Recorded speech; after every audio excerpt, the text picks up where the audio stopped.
कभी कभी रात को जब मैं टेरेस पर खड़ा होता ना तो एक अजीब सी फीलिंग होती है।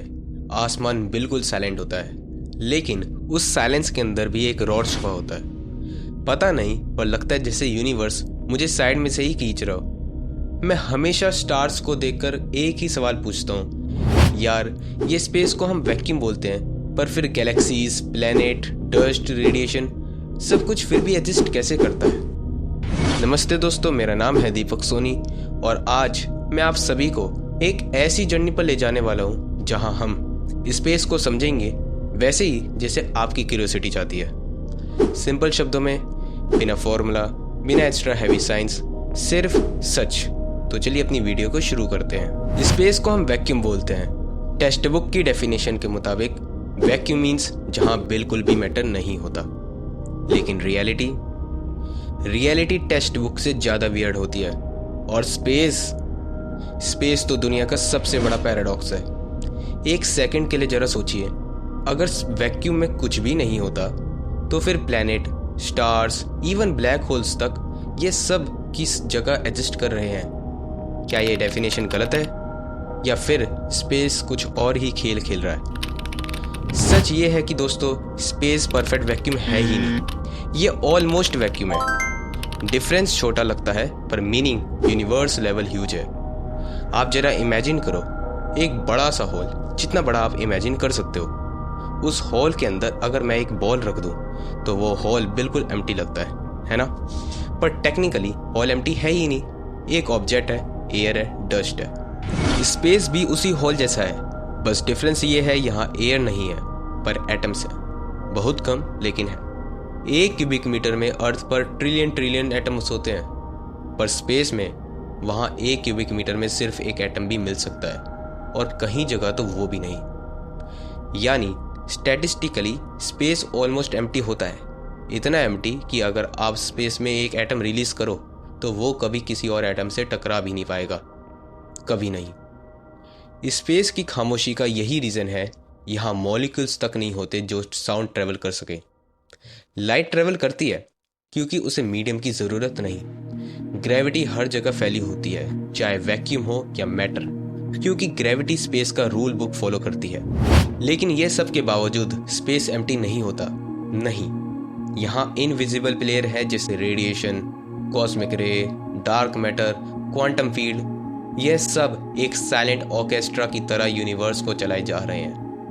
आपको एक बात बताऊं, स्पेस कभी स्टिल नहीं होता।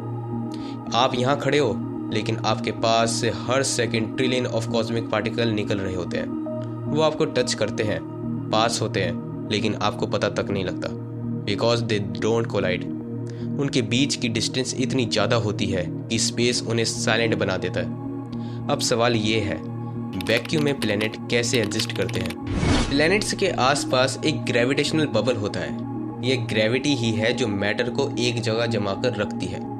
स्पेस वैक्यूम होता हुआ भी मैटर को रोक नहीं सकता, क्योंकि फोर्स ग्रेविटी का होता है। वैक्यूम का मतलब ये नहीं कि कुछ भी नहीं होता। वैक्यूम का मतलब ये होता है कि एनवायरमेंटल प्रेशर 0 के क्लोज है।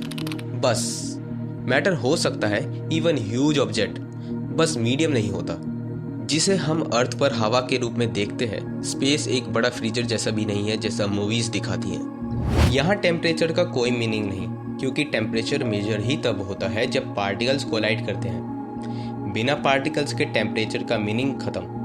जो पार्टिकल्स होते हैं वो एक्सट्रीम हॉट या एक्सट्रीम कोल्ड हो सकते हैं, पर स्पेस कोल्ड नहीं होता। स्पेस बस एम्प्टी होता है। और सबसे इंटरेस्टिंग पार्ट, क्वांटम लेवल पर तो स्पेस कंप्लीटली एम्प्टी हो ही नहीं सकता। जीरो वैक्यूम का कॉन्सेप्ट ही गलत है। आइंस्टाइन के हिसाब से और आज के मॉडर्न फिजिक्स के हिसाब से वैक्यूम भी एनर्जी से फिल्ड है। इसी इनविजिबल एनर्जी को हम क्वांटम वैक्यूम फ्लक्चुएशन बोलते हैं। यही फ्लक्चुएशन कुछ सेकंड के लिए पार्टिकल्स को पॉप इन और पॉप आउट करते हैं। देखने में तो इनविजिबल पर इफेक्ट रियल। यानी जैसा लगता है स्पेस नथिंग है, ऑलमोस्ट नथिंग है, और इसी ऑलमोस्ट नथिंग में ही एवरीथिंग एग्जिस्ट करता है। आप, मैं, प्लैनेट्स, गैलेक्सी सब इस वैक्यूम के अंदर सस्पेंडेड हैं, बिल्कुल उसी तरह जैसे हवा के अंदर 100 बबल तैर रहे हों। हवा का प्रेशर उस बबल को अफेक्ट करता है, और स्पेस का वैक्यूम हमारे प्लेनेट को अफेक्ट करता है। अगर स्पेस एयर से फिल्ड होता तो अर्थ कब का हीट होकर मेल्ट हो चुका होता। हमारी ऑर्बिट स्टेबल नहीं होती, हम सरवाइव ही नहीं कर पाते। वैक्यूम ही यूनिवर्स का सेफ्टी जोन है। यही वो ब्लैंक कैनवस है जिसमें यूनिवर्स ने अपनी स्टोरी लिखी, और इसी ब्लैंक कैनवस में भी इनविजिबल पेंसिल से डार्क मैटर ने स्ट्रक्चर बनाया, ग्रेविटी ने स्टार्स को इग्नाइट किया, फ्यूजन ने लाइट क्रिएट करी, रेडिएशन ने इंफॉर्मेशन कैरी करी, और एटम्स उन्होंने हम सबको शेप दी। मुझे लगता है कि स्पेस हमें एक चीज़ सिखाना चाहता है कि कभी कभी जो चीज़ नज़र नहीं आती वही सबसे ज़्यादा पावरफुल होती है। वैक्यूम हमें ही नज़र नहीं आता, पर यूनिवर्स उसी पर डिपेंड करता है। और अगर आप सोच रहे हो कि स्पेस एम्प्टी होता हुआ भी इतना फैसिनेटिंग कैसे हो सकता है, तो एक सिंपल सी बात याद रखना मेरी, यूनिवर्स के 95% हिस्से को हम आज भी नहीं जानते। जो जानते हैं वो सिर्फ आइसबर्ग का टॉप है। स्पेस वैक्यूम नहीं, एक साइलेंट बैटलफील्ड है जहां एनर्जी, रेडिएशन, क्वांटम फील्ड और ग्रेविटी अपना गेम खेल रहे हैं, बिना साउंड के, बिना नॉइस के, बिना ब्रेक के। और हम तो सिर्फ एक छोटा सा स्पीक हैं इस इनफाइनाइट डार्कनेस में। लेकिन इसी डार्कनेस के बीच हमारी क्यूरियोसिटी ही वो लाइट है जो कभी फेड नहीं होती।